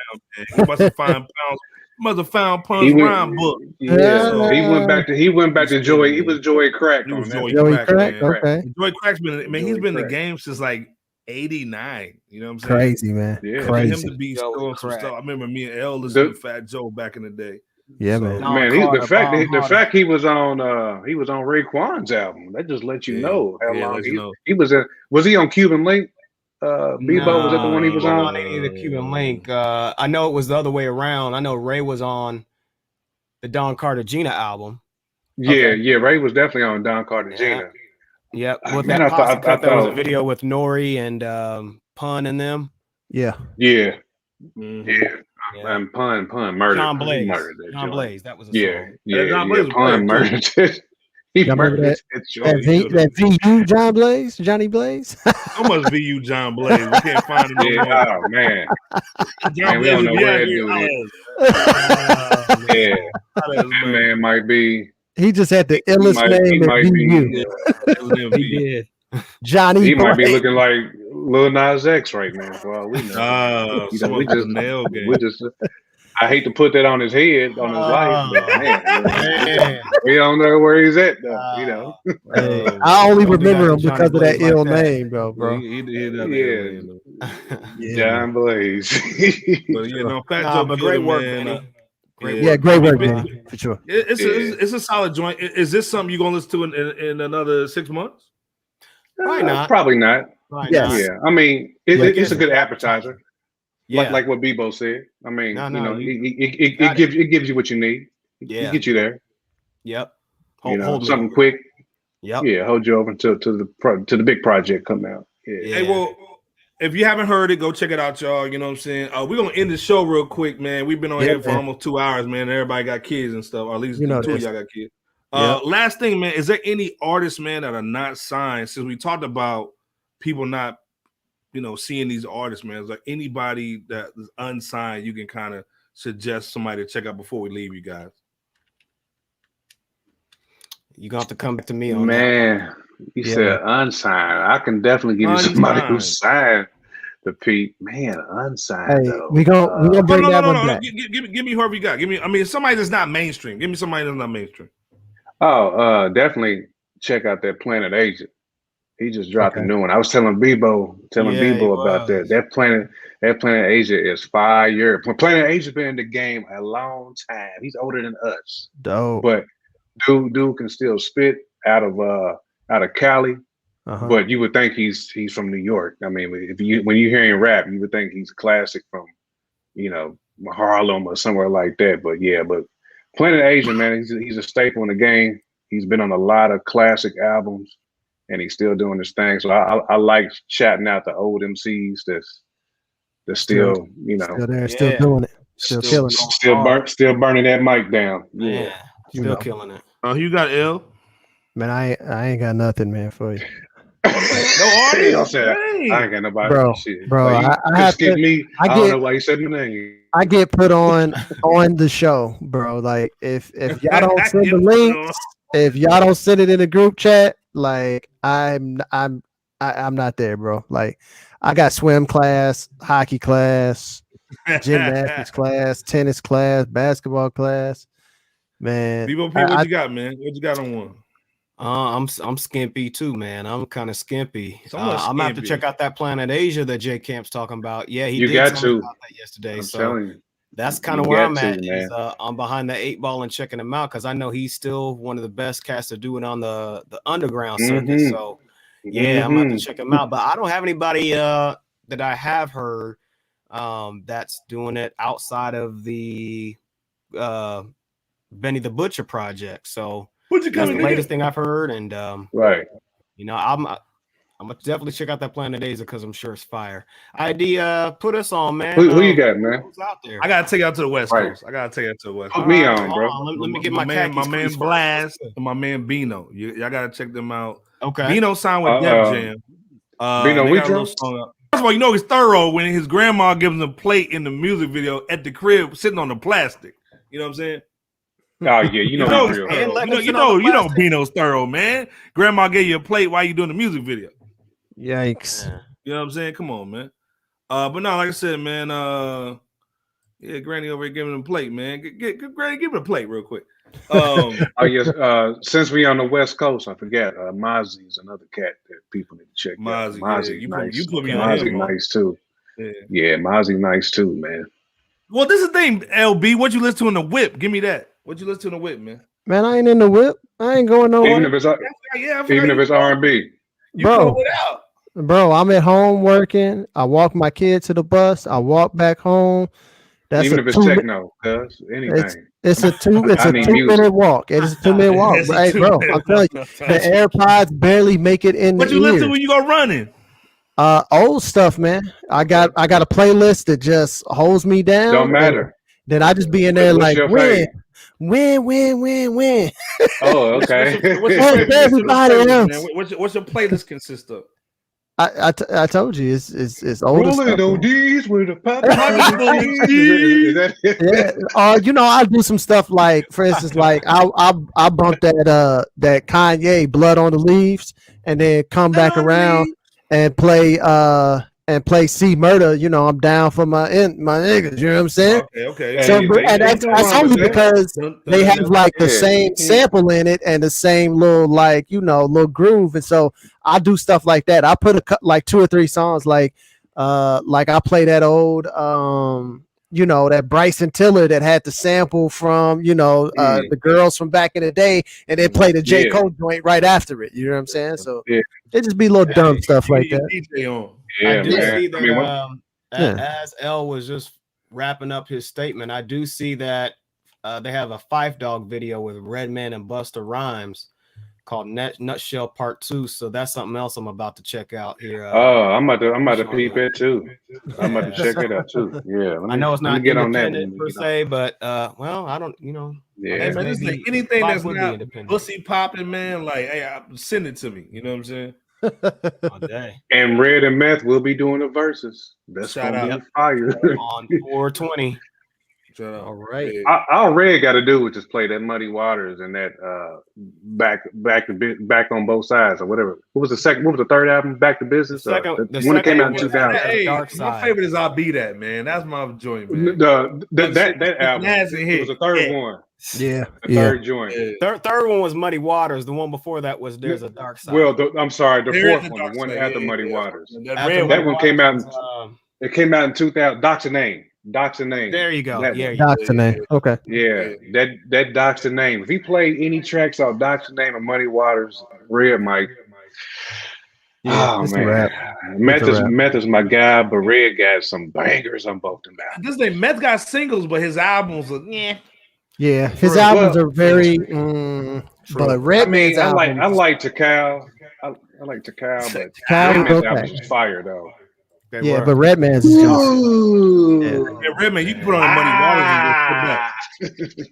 Yeah, man. Nas whip. I'm about to knock somebody right there out. You see your bag of weed on the floor, motherfucker. Pick it up.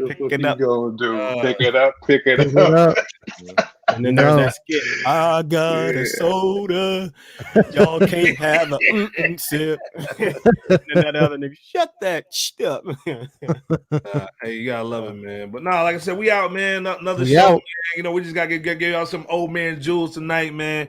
LB.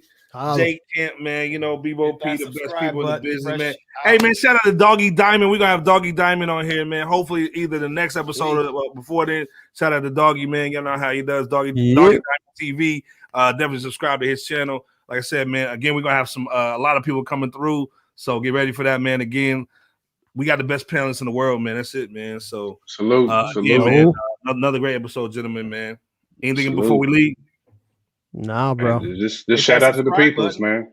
Hit that subscribe, holla at us. And that bell notification. All right. Every Monday we here. Peace. Peace.